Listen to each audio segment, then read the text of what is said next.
बम बम बोले दोस्तों, अगर आप मेरे चैनल पे नए हैं तो प्लीज़ मेरे चैनल को सब्सक्राइब कर लीजिएगा। मेरा नाम सौम्या है। कायदा तो ये कहता है कि अगर ज़िंदगी में कुछ पाना है तो सबसे पहली शुरुआत सुबह उठकर करो, जल्दी नहाकर करो, तभी ज़िंदगी तुम्हारे सपने पूरे कर सकती है। मगर इधर मेरे साथ तो उल्टा ही होता। मैं जल्दी उठने की सोचती, लेकिन सिर्फ सपनों में। जब तक मेरी माँ की आवाज़ मेरे कानों में नहीं गूंजती, तब तक मेरी सुबह नहीं होती थी। मैं बहुत ज़्यादा आलकसी और ढीली-ढाली थी। घर का कोई काम मुझसे ना तो साफ-सफाई से होता, ना जल्दी होता। मैं हर काम में लेज़ी थी, खाने से लेकर पढ़ाई तक। जहाँ स्कूल में सब अपना काम पहले से ही पूरा करके रखते, मेरा काम तब शुरू होता था। फिर मेरी मैडम मुझे क्लास से हमेशा बाहर खड़ा रखती थी। मेरी इस आदतों से मेरे परिवार वाले बड़े परेशान रहते थे। मैं कहीं जा भी नहीं सकती थी, क्योंकि सब जगह घर जैसी सुकून नहीं होता। मुझे अपनी ज़िंदगी में बदलाव बिल्कुल भी पसंद नहीं था। सुबह 10 बजे उठना ही मेरा रूटीन होता था। अगर थोड़ा जल्दी भी उठ जाती तो पूरा दिन खराब हो जाता था। मैं इस कारण जल्दी कहीं पर भी नहीं जाती थी, और अगर जाती तो मेरी टांगों में दर्द होने लगता। ज़िंदगी का नियम होता है बदलाव, और मैं उसी से कोसों दूर भागती थी। जब मैं 20 साल की हुई, उस वक्त मुझमें कोई बदलाव नहीं था। मगर मैं अब जवान हो गई थी, और माँ बापों की चिंता भी मुझे लेकर सताती थी। तो उन्होंने मेरी जल्दी से जल्दी शादी करवा दी। मेरी पढ़ाई भी पूरी हो चुकी थी, इसलिए मेरे मम्मी पापा जल्द से जल्द मेरी शादी करवाना चाहते थे। मैं जब शादी होकर अपने ससुराल गई तो मेरी हालत वहाँ भी ऐसी थी। लेकिन वो कहते हैं ना, ससुराल तो ससुराल होता है। जब उन्होंने मुझे इस इतना आलकसी तरह से देख लिया, मुझ में इतना आलकस भरा हुआ है। सुबह जल्दी उठने के बाद जब चाय सब पी रहे होते, तो मैं चाय के समय पर भी सो रही होती। वो लोग मुझ पे खूब हंसते, मेरा मजाक बनाते। मैं अपने आलकस की में इतनी गलतियां कर बैठती। कभी दूध गैस पर रखकर भूल जाती, तो कभी जल्दबाजी में कुछ तोड़फोड़ कर देती थी। इसी का फायदा मेरे ससुराल वाले उठाने लगे। मेरी सास मेरे घर वालों को मेरी हर एक गलती गिनवाने लगी। आए दिन शिकायतें मेरे घर पर करती रही। सारे घर वाले मुझे अब पागल मानने लगे थे, और खुद मेरा पति उनकी बातें सुनकर उन्हें कुछ भी नहीं बोलता।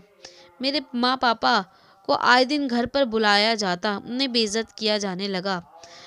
मुझे यह सब बिल्कुल भी अच्छा नहीं लगता, मगर मेरी आदतें नहीं बदल रही थी। सब लोग घर में मुझे परेशान करते रहते, और मैं भी उनकी बातों में आकर कुछ न कुछ गलत करती रहती। मुझे मेरे ससुराल वाले डरा धमका कर रखने लगे, मेरी नादानियों का फ़ायदा उठाने लगे। मैं अब अपनी गलतियों को सुधारना चाहती थी और अपने आप को बदलना चाहती थी, मगर ससुराल वाले मुझे एक भी मौका नहीं देते थे।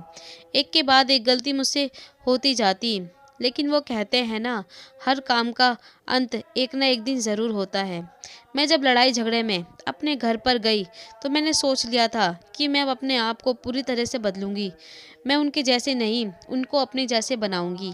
तभी से मैंने अपना सारा आलकस और आलसीपन उतार दिया, और दिल लगाकर घर के सारे काम सीखने लगी।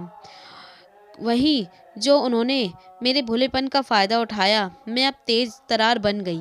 सुबह 10 बजे उठने वाली लड़की 6 बजे उठकर नहा धोकर पूजा करने लगी। अपने काम को जल्द से जल्द खत्म करने लगी। अपनी चीज़ों को सही से याद करके रखने लगी, और जो मेरी पुरानी आदतें थी अपनी चीज़ों को रखकर भूल जाने की, उसे भी अब मैंने ठीक कर लिया था। फिर जब मेरे पति मुझे वापस लेने के लिए आए, तो मैं अपना दूसरा रूप लेकर गई। वहाँ जाते ही मैंने अब किसी को भी शिकायत का मौका नहीं दिया, और बाकी सब लोग जो मुझ पर हंसते थे, मैंने उनका मुंह बंद करने लगी उन्हें जवाब देकर।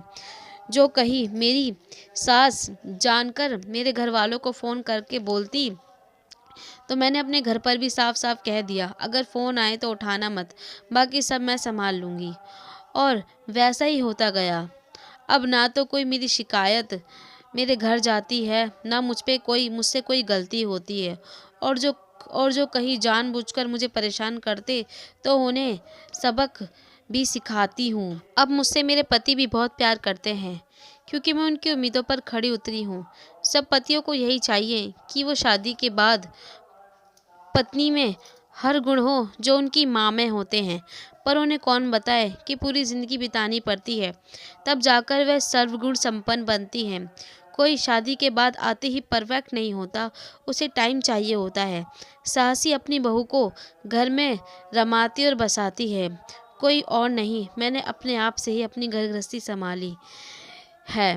कायदा यही कहता है, ज़िंदगी जल्दी से जल्दी संभल जाओ और ये अपना आलसीपन उतार दो, क्योंकि यही है जो आपको कुछ बनने नहीं देती और सही सब कामों से दूर कर देती है। तो कायदा यही है कि नियमों को अपनाओ।